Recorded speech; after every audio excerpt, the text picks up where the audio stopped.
पहली चीज तो रेमडेसिविर के संदर्भ में, रेमडेसिविर जो है वो देश में 7 ओरिजिनल लाइसेंसी है, क्योंकि गिलियाड ये कंपनी है, इस कंपनी का उसका पेटेंट है।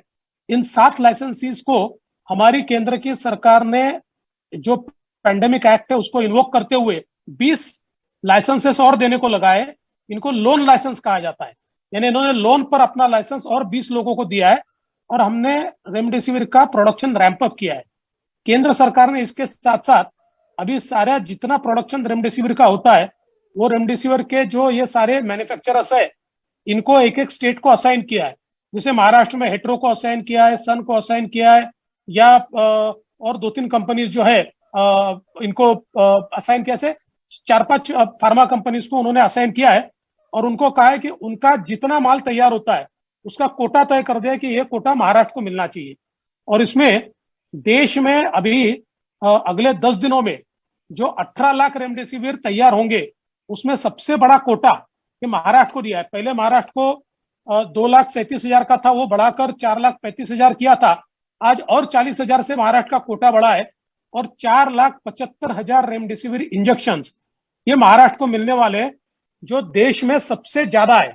हमारे बाद सीधे गुजरात को मिले वो 1,61,000 है, यूपी को 1,60,000 मिले। तो इसलिए हम ये समझ ले कि केंद्र सरकार ने, चाहे वो रेमडेसिविर हो या फिर ऑक्सीजन हो, इसको बांटने के लिए एक बहुत लॉजिकल और साइंटिफिक इस प्रकार का प्रोसेस और एक मैट्रिक्स तैयार किया है, जिस मैट्रिक्स में हमारे यहाँ पर सिम्टोमेटिक पेशेंट कितने हैं, जिनको बेड्स की आवश्यकता पड़ती है, हॉस्पिटलाइजेशन की आवश्यकता पड़ती है, हमारा हॉस्पिटल का कंजम्पशन कितना है, ऑक्सीजनेटेड बेड्स कितने बेड्स हम बढ़ा सकते हैं, ऐसी सारी चीजों को समझकर मैट्रिक्स तैयार किया।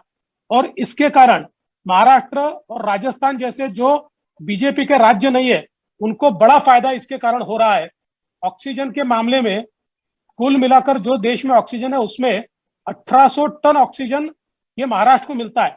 हमारे बाद दूसरा नंबर जो है वो यूपी का है, जिसको मात्र 800 टन मिल रहा है। मतलब दूसरे किसी भी राज्य से दुगना, 2 टाइम्स ऑक्सीजन ये महाराष्ट्र को केंद्र की सरकार के माध्यम से मिला है।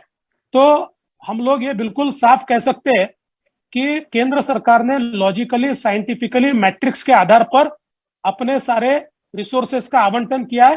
हाँ, महाराष्ट्र में जरूर है कि महाराष्ट्र में ऐसा कोई मैट्रिक्स तैयार न होने के कारण अजीत दादा को लगता है तो पुनः रेमडेसिविर ले जाता है, तो हमारे आरोग्य मंत्री को लगता है तो वो जालना रेमडेसिविर ले जाता है, फिर कभी ये नासिक आने वाला ऑक्सीजन का टैंकर ये नगर चला जाता है। तो ये इंटरनल प्रॉब्लम के कारण, हमारा जो इंटरनल लॉजिस्टिक्स है उसके कारण महाराष्ट्र के अंदर एक विशेष रूप से परिणाम हो रहा है। अन्यथा देश में महाराष्ट्र को जितनी तवज्जो मिली और केंद्र सरकार से जितनी मदद मिली है, उतनी मदद किसी और राज्य को नहीं मिली। जैसे आज अजीत पवार जी ने कहा कि भारत सरकार अगर वो बाहर नहीं भेजती तो शायद यहाँ वैक्सीनेशन के लिए हमको वैक्सीन मिलती, उसका मैंने तुरंत जवाब दिया।